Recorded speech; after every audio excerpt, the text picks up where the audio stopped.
Sebelumnya di Cakrapot.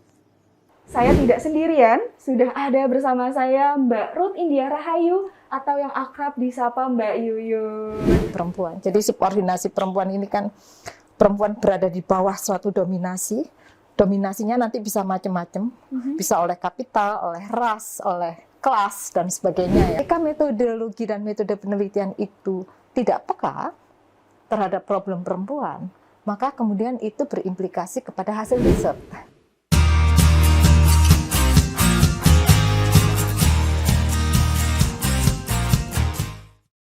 Beberapa kali juga kan Mbak Yuyut berbicara tentang perempuan dan perempuan dan perempuan. Kalau kita membicarakan penelitian menggunakan perspektif feminis, apakah memang harus terus tentang perempuan, Mbak? Bisakah kita juga kemudian meneliti tentang masyarakat adat mungkin yang minoritas gitu, menggunakan perspektif feminis? Sangat mungkin, sangat mungkin. Justru persis menurut saya, dan ini juga dalam pengalaman saya sebagai peneliti justru banyak berhubungan dengan riset sosial, riset umum ya, penelitian umum. Tapi di situ peranan saya adalah memberikan perspektif di dalam metodologi dan juga nanti metodenya. Misalnya kalau kita bicara tentang masyarakat adat, itu tampak umum ya. Iya. Dan rata-rata yang ingin dilihat dari masyarakat adat, misalnya bagaimana akses terhadap sumber daya alam dan lain-lain ya. Pengalaman saya misalnya meneliti masyarakat adat untuk melihat well-being, tingkat well-being masyarakat itu seperti apa. Atau mereka punya konsep tentang well-being, kehidupan sejahtera lahir batin. Well-being itu kesejahteraan, beda Mbak. Kesejahteraan dalam arti lahir batin ya, bukan ekonomistis. Selama ini kan pemahaman kita tentang kesejahteraan sangat dipengaruhi oleh pertumbuhan ekonomi ya. Nah, seperti itu ya. Itu kan riset umum. Tapi gimana kita juga ingin melihat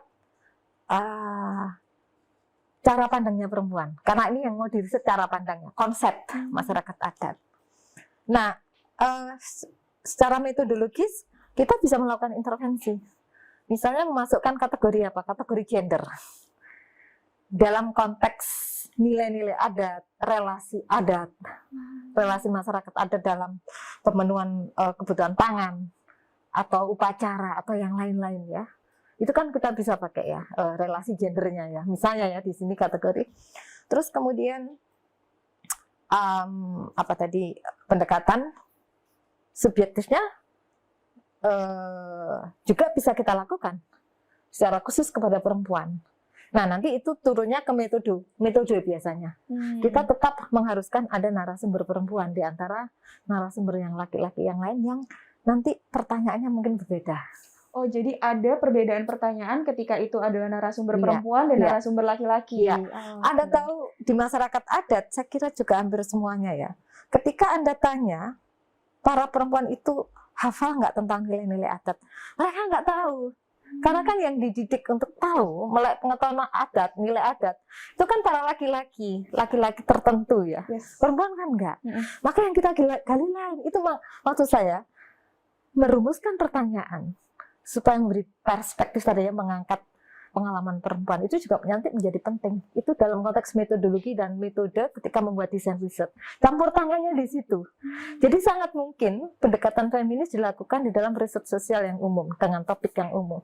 Nah, tadi kembali ke masyarakat adat misalnya, pertanyaan mungkin menjadi berbeda. Mereka kalau ditanya tentang nilai adat, nggak hafal. Itu ketua adat gitu. Sementara mereka kan juga nggak ada yang menjadi perangkat adat ya.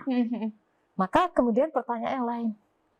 Misalnya adalah partisipasi atau bagaimana relasi mereka dengan upacara adat.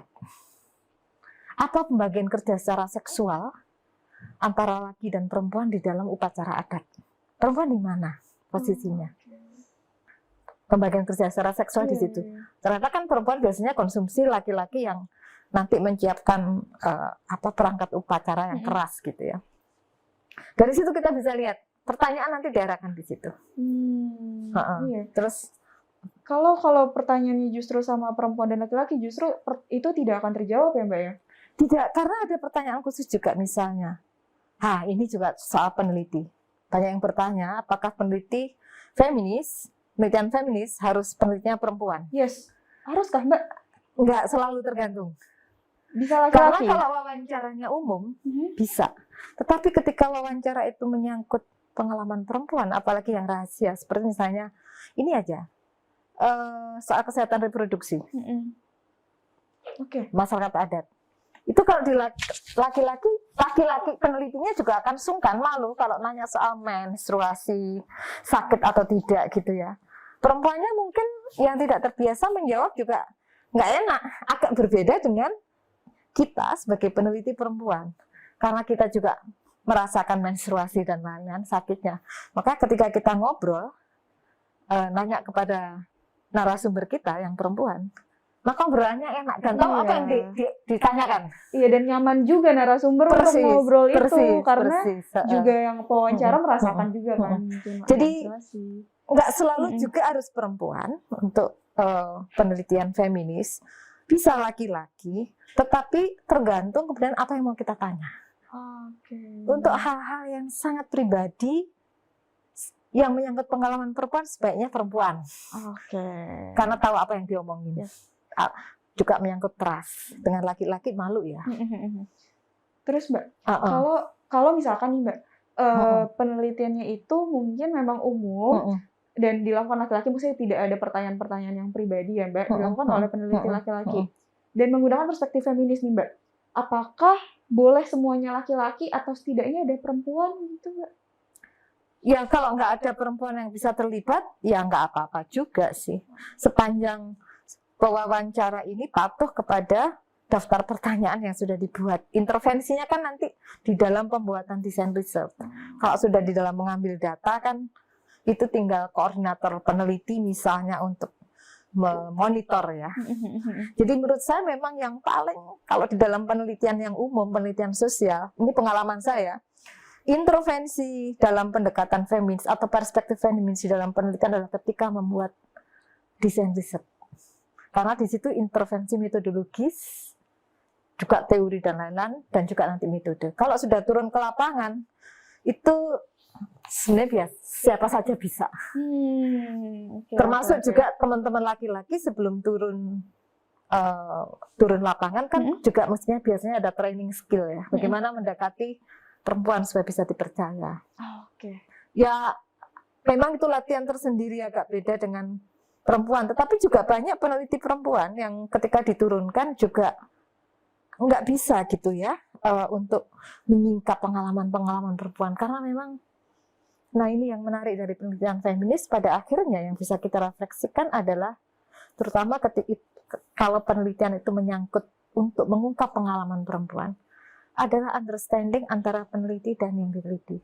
Kebanyakan dalam kerangka kita di dalam penelitian itu masih menganggap relasi antara peneliti dan yang diteliti ini relasinya itu tidak setara. Bukan hanya tidak setara, peneliti merasa aku adalah orang yang tahu, yang punya pengetahuan, dan kamu yang saya teliti tidak punya pengetahuan. Kesombongan itu kan masih sangat besar di kalangan kita kalau mau kita refleksikan di kalangan peneliti. Nah di dalam penelitian feminis kalau kita mengajarkan dalam pengalaman saya adalah bahwa yang memiliki pengetahuan tidak hanya saya, narasumber juga memiliki pengetahuan. Justru persis saya sebagai peneliti akan belajar banyak pada narasumber. Ini saya jumpai pada pengalaman saya misalnya dalam penelitian tentang sejarah gerakan perempuan ya, sejarah perempuan. Ketika saya berhadapan dengan narasumber aktivis lama, Anda tahu apa yang terjadi? Saya banyak belajar. Jadi yang menarik ini juga yang dibangun di dalam tradisi penelitian feminis adalah saling belajar antara peneliti dan diteliti. Karena pengetahuan ada pada dua-duanya. Nah sebenarnya sih, saya nggak tahu ini ditempatkan sebagai nilai atau apa, tapi saya menyebutnya sebagai satu tradisi egaliter di dalam membangun relasi antara peneliti dan yang diteliti dalam konteks kepemilikan atas pengetahuan. Ini kan sebenarnya mengajarkan sesuatu yang demokratis. Artinya menurut saya sumbangan penelitian feminis yang sangat menarik di dalam penelitian sosial justru juga di sini. Membangun tadi kesetaraan egalitarian di dalam hal kepemilikan atas pengetahuan ya. Sementara kan kebanyakan riset umum itu menganggap narasumber itu ya objek aja. Tidak melihat bahwa narasumber juga memiliki pengetahuan dan justru ketika kita menjadi peneliti, kita bisa belajar banyak dari narasumber Persis. juga. Nah, penelitian feminis itu kalau dilakukan dengan benar, itu akan ke sana. Yes. Iya, benar. Menarik ya, Mbak ya. Iya, Oh, jadi kita bisa sekali. terus belajar sebenarnya. Saya pun terus-menerus belajar. Oke. Nah, Mbak Yuyut, tadi kita membicarakan tentang relasi ya antara narasumber dengan peneliti itu ketika dari perspektif feminis memang melihatnya egaliter, setara, equal. Nah, dari situ nih Mbak, sebenarnya kalau kita peneliti melakukan penelitian dengan perspektif feminis, ada nggak sih Mbak etika yang perlu kita perhatikan dalam melakukan penelitian? Jelas, sangat ada. Tadi itu bisa juga ditarik sebagai etika, yaitu bagaimana kita menghormati narasumber. Menempatkan narasumber sebagai pemilik pengetahuan. Itu prinsip utama. Prinsip etis ya di dalam penelitian feminis. Kemudian yang lain sebenarnya adalah Anda tahu bahwa terutama untuk penelitian yang mengungkap pengalaman traumatik misalnya ya, para korban ya. Korban apapun, apakah kekerasan personal ataupun kekerasan di dalam perang dan lain-lain ya, itu banyak prinsip etika-etika yang harus kita patuhi. Yang kedua ini, kita harus tahu batas kapan bertanya atau menempatkan pertanyaan. Karena orang yang traumatik misalnya karena pengalaman penindasan yang berat, itu juga kalau dikejar dengan pertanyaan terus-menerus, dia juga akan nggak sanggup. Karena mengungkap kembali pengalaman traumatik itu berat. Di sini butuh kesabaran peneliti. Maka sebelumnya jangan langsung begitu datang langsung bertanya. Membangun trust diperlukan. Ketika satu pertanyaan melihat keadaan narasumber, misalnya mereka sudah nggak mau lagi menjawab, ya kita stop. Jadi bagaimana membuat narasumber nyaman untuk mengatakan, untuk bercerita, itu menjadi penting. Nah, yang ketiga kemudian maka tempat penelitian menjadi penting. Tempat dan waktu. Gimana tuh, Mbak? Waktu perempuan itu berbeda dengan waktu laki-laki yang saya amati. Waktu perempuan adalah sesudah dia mengerjakan pekerjaan rumahan pagi. Jam 10 itu agak ada longgar. Kemudian siang sesudah ngasih makan siang anak dan lain-lain, itu agak longgar ya. Kemudian sesudah maghrib setelah makan malam agak longgar. Kalau kita mau wawancara kepada para perempuan, lihatlah waktu mereka. Karena ketika mereka melakukan pekerjaan itu tidak layak untuk diganggu. Karena tanggung jawab perempuan yang begitu besar, hampir 24 jam. Agak beda dengan laki-laki.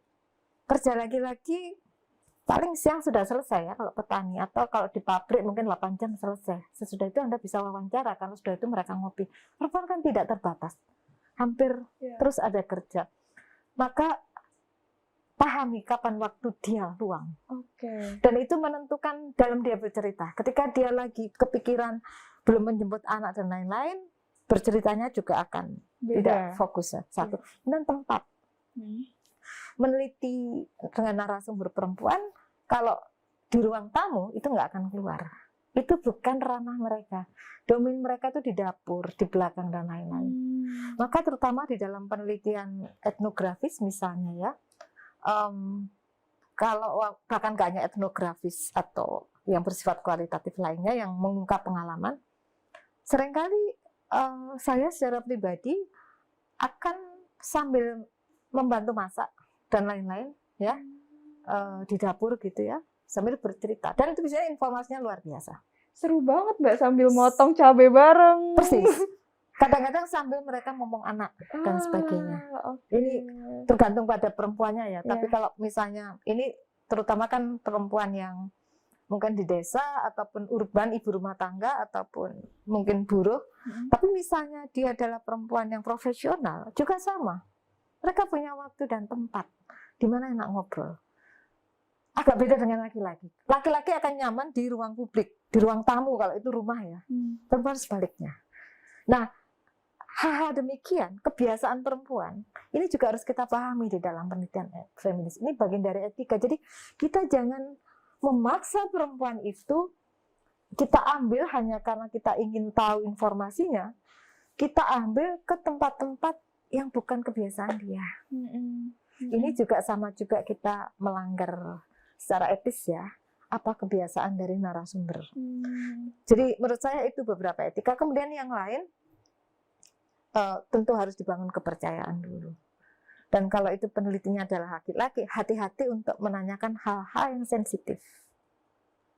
Ya, sebagai contoh, korban perkosaan. Kalau Anda tanya, apakah Anda diperkosa? Nggak akan bercerita. Dan itu menurut saya pertanyaan yang sangat konyol. Iya, Ini bagian sensitif. dari etika juga ya di dalam bertanya. Yes. Dan menurut saya nggak pernah ada korban perkosaan akan menjelaskan bagaimana ketika dia diperkosa. Karena itu justru membuat dia trauma kembali. Iya, Karena betul. mengulang peristiwa traumatis. Itu contoh ya. Iya. Jadi banyak etika-etika yang memang harus dipegang oleh para peneliti feminis. Dan itu membutuhkan proses belajar buat peneliti, sensitivitas kepekaan menghadapi narasumber. Nah itu penting sebagai bagian dari etika penelitian feminis. Yep. Oke, sudah panjang sekali ya Mbak Yuyut, banyak banget pengetahuan yang kita dapat pada hari ini, mulai dari sejarah awalnya munculnya penelitian feminis, apa yang membedakan penelitian dengan perspektif feminis dan bukan, menggunakan metodologi dalam perspektif feminis, sampai terakhir etika-etika yang perlu kita perhatikan saat melakukan penelitian dengan perspektif feminis. Kayak banget teman-teman apa yang kita dapatkan dari Mbak Yuyut hari ini. Terima kasih. Semoga ada gunanya. Amin, pasti berguna sih Mbak. Terima kasih banyak ya Mbak Yuyut untuk harinya. Terima kasih untuk ilmu-ilmu yang sudah dibagikan kepada kita semua. Semoga ilmunya bermanfaat, semoga ilmunya bisa teman-teman aplikasikan mungkin ketika melakukan penelitian dengan menggunakan perspektif feminis. Baik, sekian dari saya. Mohon maaf jika ada salah kata. Semoga kita bisa bertemu di episode selanjutnya. Dadah. Terima kasih juga Mbak Yuyut. Terima kasih.